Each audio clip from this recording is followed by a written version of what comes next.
ये भाई बहन, आज की रोटी की और सदस्य व्यक्तियों के लिए यीशु ख्रिस्तांचे मधुर नावांचे सप्रेम नमस्कार। आज के दिनांक 3 डिसेंबर 2025. दासांचे घराणे. म्हणून आतापासून तू तुझ्या दासाच्या घराण्यास सदैव तुझ्या पुढे स्थिर कर. 2 सामुएल 7 अध्याय 29 वचन.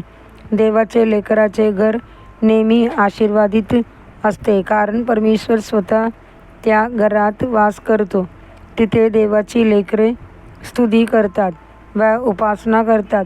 म्हणून लिहिलेले आहे, दर्याच्या तंबूमध्ये जय जयकार आणि दारकरीचा आवाज असतो. स्तोत्र 119 अध्याय 54 वचन मधील एक वचन माझ्या मनाला अत्यंत स्पर्शून जाते. परमेश्वरा, मी ज्या घरात राहतो त्या माझ्या प्रवासाच्या घरात तुझे नियम माझे गीते झाली आहेत. या पृथ्वीवर आपण प्रवासी असलो तरी परमेश्वराने नियम आपल्या घरात नांदत असल्याने त्यांचे आशीर्वाद आणि त्यांची उपस्थिती आपल्या घरात भरभरून असते.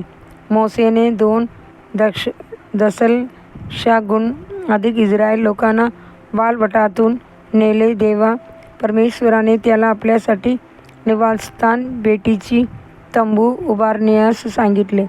तिथे परमेश्वराची उपस्थिती उतरली आणि त्यांची शेकना महिमा त्या तंबूत भरून राहिली. दत्तच सलोमोनाने मंदिर बांधले तेव्हा परमेश्वर त्यात वास करण्यास आला. नवीन करारात येशू आपल्या शिष्यासोबत एमावासकडे चालत गेला तेव्हा तो फक्त त्यांची सोबत चालच नाही, तर त्यांची घरी शिरला आणि त्यांच्या बरोबर राहिला. तोच प्रभू तुमच्या घरातही येईल आणि तुम्हा बरोबर वास करील. तो तुमच्या भाकरीवर व पाण्यावर आशीर्वाद करील आणि रोग तुमच्यापासून दूर करील. कृपाळू परमेश्वर स्वतः तुमच्या कुटुंबाचा भरभराट करील आणि तुमच्या हाताची कामास आशीर्वाद देईल. तुमचे घराणे सदैव आशीर्वादित व्हावो.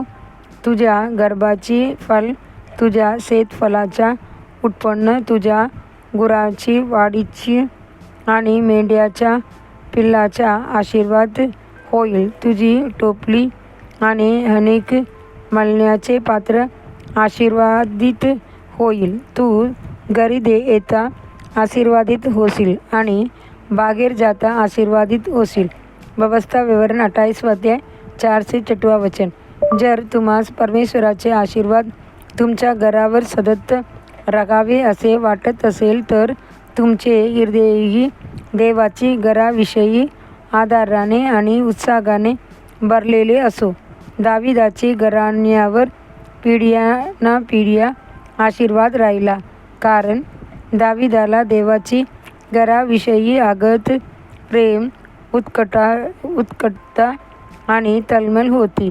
त्याने मंदिर निर्मितीसाठी विपुल प्रमाणात सोने, चांदी आणि देवदारीची लाकडाकडे गोळा केली. प्रिय देवाचे लेकरा, तुमचे हृदय प्रभूसाठी, त्यांची घरासाठी आणि त्यांच्या सेवकाकार्यासाठी प्रेमाने ओतप्रोत होवो. मग नक्कीच तुमच्या आयुष्याचे सर्व दिवस चांगुलपणा आणि कृपा तुमच्या पाठोपाठ येतील आणि तुम्ही परमेश्वराचे घरात सदा सर्वदा राहील. आणखी ध्यानासाठी वचन. जो परमेश्वराला भजतो त्याला असा आशीर्वाद होईल. परमेश्वर तुला सियोनहून आशीर्वाद देवो. स्तोत्र 128 अध्याय 4 आणि 5 वचन. आजचे बायबल वाचन सकाळी एजेकिएल 45 अध्याय 46 अध्याय, संध्याकाळी पहिली योहान 2 अध्याय. धन्यवाद. अध्याय